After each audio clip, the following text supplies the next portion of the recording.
EVM आणि VVPAT मशीनचा prototype बनवलेला आणि त्याच्यात आपण एका विशिष्ट लॉजिकने सॉफ्टवेअर लोड करून हे पूर्ण युनिट कशा पद्धतीने याच्यामध्ये टेम्परिंग होऊ शकतं, फेरफार होऊ शकते याचा डेमो दाखवला।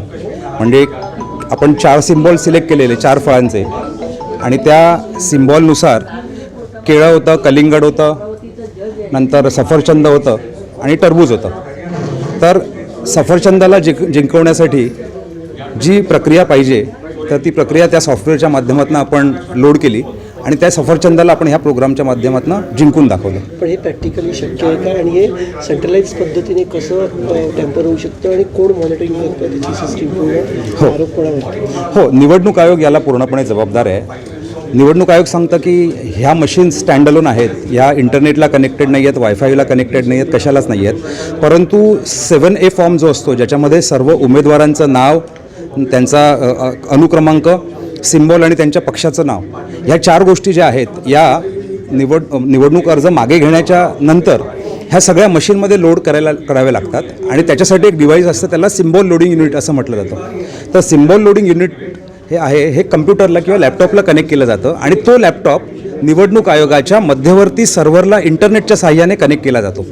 त्यामुळे निवडणूक आयोग दिशाभूल करत आहे आणि त्यावेळेसच खरी गडबड व्हायची शक्यता असते। त्या सॉफ्टवेअर प्रोग्रामच्या माध्यमातून, सिम्बॉल लोडिंग युनिटच्या माध्यमातून पाहिजे ते सॉफ्टवेअर कशा पद्धतीने रन करायचं ते लोड होतं। तुम्ही या बाबतीत लोकांमध्ये जात आहे, परंतु या बाबतीत सर्वोच्च न्यायालयात जाऊन सर्वोच्च न्यायालयाकडनं तुम्हाला काय अपेक्षा आहे? जात आहे का, गेलात का? किंवा डेमो देण्याचा अधिकार द्यावा किंवा डेमो देण्याला परवानगी दिली अशी तुम्ही न्यायालयात याची? तर आत्ताच ADR नावाची संस्था आहे, म्हणजे निवडणूक आयोगाला आपण गेले अनेक वर्ष सांगतोय, विनंती करतोय की आम्हाला तुम्ही मशीन द्या आणि त्याच्यातलं जो सॉफ्टवेअर आहे जे हे सगळं रन करतं ते तुम्ही दाखवा, तर कशा पद्धतीने त्याच्यातनं टेम्परिंग केलं जाऊ शकतं, गडबड केली जाऊ शकते असं आम्ही वारंवार विनंती करतोय। त्यांना एक 40,000चा DD पण दिला, परंतु निवडणूक आयोग काहीच करत नाही आणि म्हणून मागच्या आठवड्यात ADR नावाच्या संस्थेने माननीय दिल्ली उच्च न्यायालयामध्ये या संदर्भात पिटिशन दाखल केलेली आहे आणि आम्हाला खात्री आहे की न्यायालय या संदर्भात निवडणूक आयोगाला आदेश देईल की हे तुम्ही दाखवा म्हणून, कारण आत्ता जनतेच्या मनामध्ये या संदर्भात